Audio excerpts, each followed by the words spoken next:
O legionário romano se alistava por 25 anos. Não era uma missão temporária, não era um contrato com cláusula de saída, não era um período de serviço seguido por uma carreira civil, para a qual o exército o tivesse ajudado a se preparar. Eram 25 anos de serviço militar contínuo, começando normalmente no fim da adolescência ou no início dos 20 anos e terminando, se ele sobrevivesse, em algum momento por volta dos 45 anos. A taxa de desgaste era considerável. Doença, batalha, acidente e o desgaste físico acumulado de uma vida vivida, sob condições militares, matavam uma parte significativa dos homens que se alistavam antes que completassem seu serviço. Mas um número relevante realmente o completava, e a pergunta sobre o que acontecia com eles depois, o que o estado mais militarizado do mundo antigo fazia com os homens cujos anos de combate já haviam ficado para trás, é uma das perguntas mais reveladoras que se pode fazer sobre como Roma realmente funcionava. A resposta curta é: ela os pagava. A resposta longa é consideravelmente mais interessante. O sistema romano de aposentadoria militar era um dos mecanismos de bem-estar estatal mais sofisticados do mundo antigo e evoluiu bastante ao longo dos séculos da República e do Império. No início da República, os veteranos eram recompensados principalmente com terra, concessões de territórios conquistados, que transformavam um soldado em agricultor e o fixavam, junto com sua família e sua obrigação para com Roma, ao solo da Itália ou mais tarde das províncias.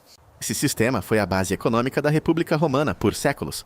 Também foi, no fim das contas, um dos vetores pelos quais a República destruiu a si mesma. O sistema de concessão de terras exigia terra, e a terra, em uma Itália de população crescente e propriedade concentrada, tornava-se cada vez mais escassa e politicamente disputada. As reformas dos irmãos Graco no final do segundo século, antes da Era Comum, tentativas de redistribuir terras públicas para veteranos e para os pobres sem terra, produziram a crise política, que deu início ao longo período de guerras civis encerrado com Augusto. Os soldados que haviam lutado nas guerras de Roma por uma geração se viram competindo com grandes proprietários senatoriais pela terra que seu serviço teoricamente lhes havia garantido. E os comandantes que podiam prometer essa terra de forma mais concreta do que o Senado eram os comandantes cuja lealdade política esses soldados recompensavam: Mário, Sula, César, Pompeu, Antônio, Augusto. Os comandantes do período das guerras civis eram comandantes cuja relação com seus veteranos era a base de seu poder político, e os veteranos entendiam isso e se aproveitavam disso. Augusto resolveu o problema com o Aerarium Militare, o tesouro militar, estabelecido no ano 6 da Era Comum, financiado por um imposto de 5% sobre heranças e um imposto de 1% sobre vendas, e dedicado especificamente ao pagamento dos bônus de baixa dos veteranos. O praemium, o pagamento único feito na dispensa, foi fixado em 3.000 denários para o legionário, aproximadamente 13 a 14 anos de soldo básico, e era pago em dinheiro em vez de terra. Isso foi uma transformação real. Tornou concreta, regular e independente da disponibilidade política de terras a obrigação do Estado para com seus veteranos. Também fez do imperador, como administrador desse sistema, o patrono direto de cada soldado que servia em cada legião por todo o império. Uma relação de obrigação mútua que foi a base da lealdade militar imperial pelos 3 séculos seguintes. O pagamento em dinheiro na dispensa não era a única provisão. Os veteranos recebiam a honesta missio, dispensa honrosa, uma certificação formal de que seu serviço havia sido concluído com honra, o que trazia consigo um conjunto de privilégios legais que os distinguia dos civis comuns.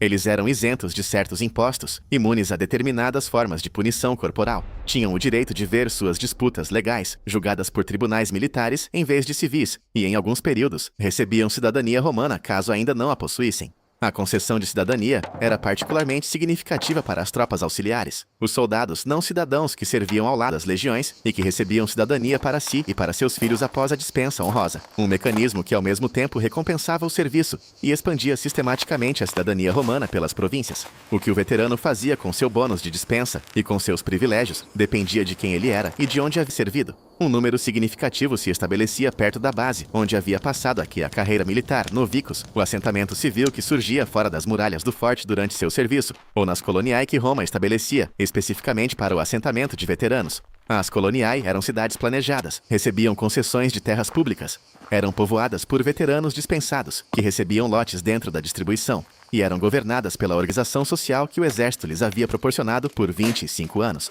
Eram, em um sentido muito real, guarnições que haviam tirado a armadura. O veterano que se estabelecia em uma colônia levava consigo a alfabetização, a numeracia e a competência organizacional que o treinamento militar romano havia produzido. Também levava suas conexões com antigos companheiros, com a rede de relações militares construída ao longo de 25 anos, e em muitos casos com a população local perto da qual estivera destacado, porque a proibição do casamento formal durante o serviço não havia impedido a formação de famílias. E a mulher que vivera com ele fora das muralhas do forte por 20 anos, frequentemente era a mulher com quem ele se casava formalmente no dia de sua dispensa. O corpo do veterano era o registro de seu serviço, e não era um registro lisonjeiro quando a dispensa chegava. 25 anos de vida militar produziam um perfil físico que as evidências médicas de esqueletos do período romano documentam com desconfortável precisão. Doenças articulares causadas por décadas carregando equipamento pesado, perda auditiva devido à proximidade com artilharia e ruído de combate, cáries por causa de uma dieta de rações militares, fraturas consolidadas de acidentes de treinamento e ferimentos de batalha, e o dano cumulativo de uma vida conduzida em condições físicas que os padrões modernos de saúde ocupacional não permitiriam. O veterano que recebia seus 3.000 denários na dispensa, os recebia em um corpo envelhecido, além do seu tempo, e que continuaria pagando esse preço nas décadas restantes de sua vida. Os veteranos menos afortunados eram aqueles engolidos pelas lacunas do sistema. O homem dispensado com ignomínia, dispensa desonrosa, o mecanismo militar para expulsar os genuinamente criminosos ou terminalmente incompetentes, não recebia nenhum dos privilégios nem o bônus, e era devolvido à vida civil com a marca social da desonra militar. O homem que ficava incapacitado antes de completar o serviço ocupava uma posição legal ambígua, que o sistema romano administrava de forma inconsistente, às vezes com provisões equivalentes a uma pensão, às vezes com designação para funções mais leves dentro da estrutura militar, e às vezes simplesmente com uma dispensa que deixava o veterano incapacitado se virar com quaisquer recursos pessoais ou conexões familiares que possuísse.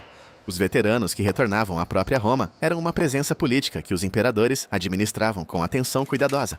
A guarda pretoriana, as tropas da Casa Imperial estacionadas em Roma, era dispensada após períodos menores de serviço com bônus maiores do que os legionários, refletindo sua proximidade com o poder e o valor que os imperadores davam à sua lealdade. O pretoriano dispensado na cidade de Roma era um homem com dinheiro, com conexões e com a consciência política específica de um soldado que passara seu serviço perto da máquina do poder imperial e que entendia como ela funcionava. Os imperadores que pagavam bem seus veteranos pretorianos eram os imperadores cujos sucessores tinham menos problemas com desestabilização política provocada por esses veteranos. A lápide é onde o veterano individual mais frequentemente entra no registro histórico. As lápides militares romanas, milhares delas sobreviveram, da muralha de Adriano ao Reno, ao Danúbio e ao norte da África. Registram nomes, unidades, anos de serviço e, nos casos mais informativos, breves detalhes biográficos que iluminam os seres humanos específicos por trás da história institucional.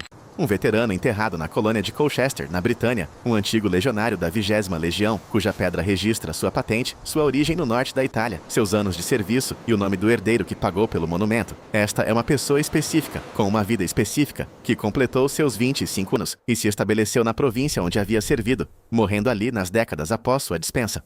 O sistema romano de aposentadoria militar não era generoso pelos padrões modernos. 3.000 denários compravam uma subsistência razoável, não uma velhice confortável, e o corpo que os recebia havia sido hipotecado ao serviço por um quarto de século. Mas, dentro do contexto do mundo antigo, era algo notável. Um Estado que reconhecia uma obrigação explícita para com os homens que haviam construído seu poder, que criava mecanismos institucionais para honrar essa obrigação, e que vinculava todo esse empreendimento à lealdade política do imperador que o administrava. O soldado que se alistava por 25 anos estava apostando em um sistema, e o sistema, durante a maior parte dos 3 primeiros séculos do Império, pagava.